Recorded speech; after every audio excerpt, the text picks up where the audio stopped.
Imagine this.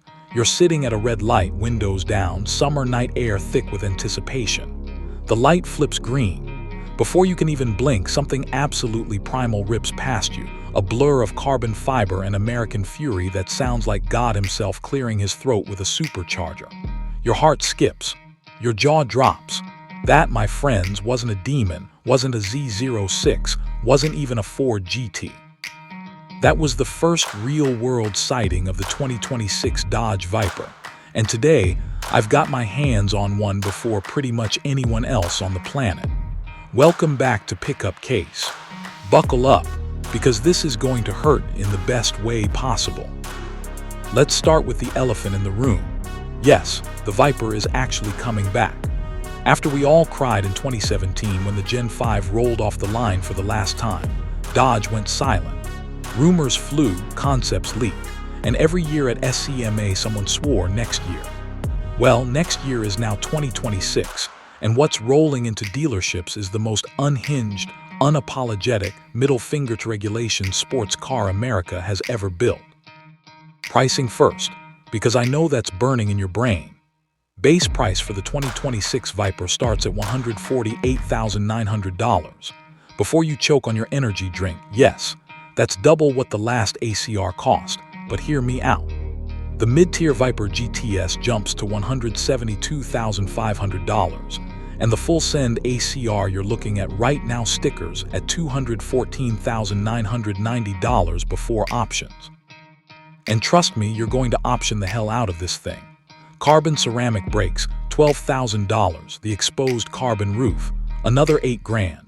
Competition seats, full roll cage, and the extreme aero package with that massive split wing, add another $35,000. My tester, fully loaded in that murderous shade called Venom Black, rings the bell at $272,440. Is it insane? Yes. Is it worth it? Keep watching. Walk up to this car, and it feels like staring down a caged animal that's already chewed through the bars. The Gen 6 Viper is longer, lower, and wider than anything that came before it. Total length stretches to 187 inches. Width is a driveway-eating 79.2 inches, and height, 48.1 inches. You're basically wearing this car. Up front, the hood is one single piece of carbon fiber with twin NACA ducts so deep you could lose a toddler in them. Those heat extractor vents on the sides are functional and angry, and the LED headlights are razor thin, giving the car this permanent, I will end you stare. The biggest visual change is the return of the double bubble roof, but now it's structural carbon fiber that drops weight and lowers the center of gravity. The side profile is pure sex and violence.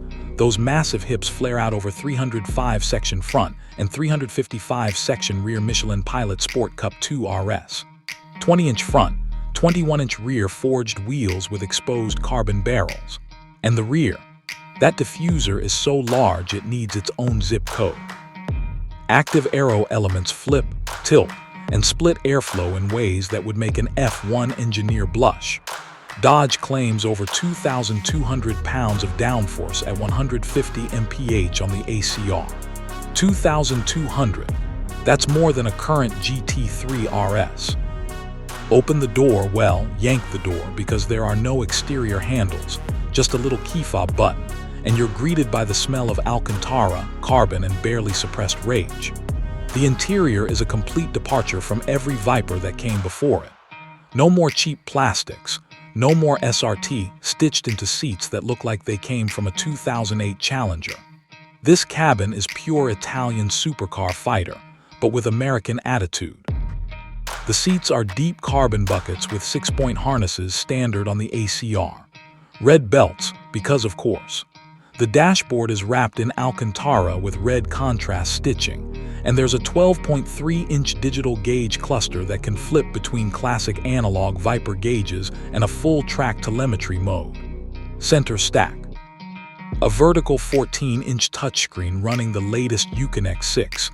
But here's the kicker. Dodge kept real buttons and knobs for climate and volume, because they know we're going to be wearing gloves half the time.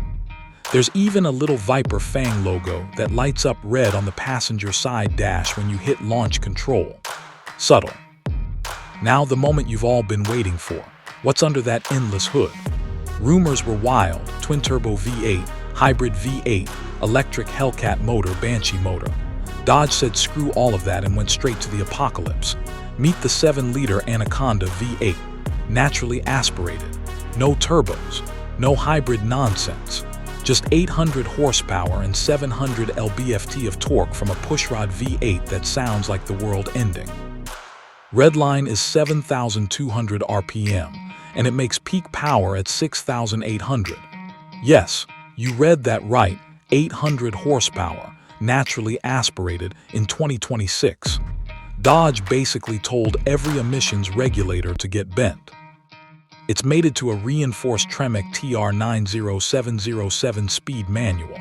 Yes, manual only. No dual clutch, no flappy paddles, no excuses. You want an automatic? Buy a Corvette. The rear differential is an electronic limited slip that can go full open on the street and full locked on track with the flick of a switch. 0-60. 3.1 seconds in the base car, 2.9 in the ACR thanks to that downforce keeping the tires glued. Quarter mile. 10.8 at 138 mph. Top speed. Dodge says 212 mph, but the test drivers I talked to off-record claim they've seen 221 with the aero package deleted. Get it on a twisty road and the Viper finally grows up. The old cars were tail-happy monsters that wanted to kill you if you lifted mid-corner. This one still wants to kill you, but now it asks nicely first. The chassis is 65% stiffer than the Gen 5, double wishbone suspension front and rear, magnetorheological dampers, and a front lift system that raises the nose 2.5 inches in 2 seconds so you don't scrape your $15,000 splitter on every driveway. Steering is hydraulic, not electric, because Dodge. It's heavy, it's direct, and it talks to you like no electric system ever could. The brakes are the biggest ever fitted to a Viper, 16.5-inch carbon ceramics up front bitten by 8-piston calipers. You hit the pedal and the world just stops. I did a 150-0 run, and the seatbelt damn near cut me in half. It's violent in the best way. So who is this car for? Honestly, about 1,500 lunatics per year. Dodge is only building 1,800 Vipers annually, 1,200 of them ACRs. Every single one is sold already. If you didn't put a deposit down in 2023, you're out of luck unless someone flips one. And good luck with that when people are already offering 400 grand over sticker. Is it perfect? God, no.